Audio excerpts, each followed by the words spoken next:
Merci Madame la Présidente. Il y a pour moi deux raisons de fond qui expliquent la méfiance justifiée d'ailleurs des opinions publiques à l'égard de cet accord commercial.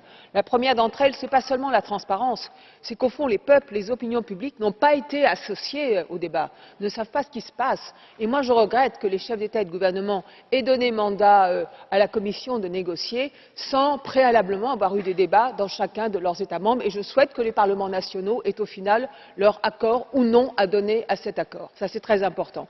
Le deuxième point, c'est que les opinions publiques ont le sentiment, à juste titre, que nous ne sommes pas à armes égales avec les États-Unis, que nous ne faisons pas jeu égal avec les États-Unis, que les Américains défendent mieux les intérêts des Américains que les Européens ne défendent les intérêts des Européens. Et si on prend simplement la question des marchés publics, nous nous disons que nous voulons que les marchés publics américains soient ouverts.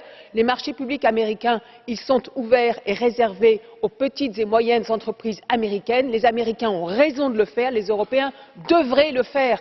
Et donc je nous demande de regarder en face ces deux raisons de fond qui font effectivement une grande partie des doutes et des inquiétudes légitimement exprimés. Je vous remercie.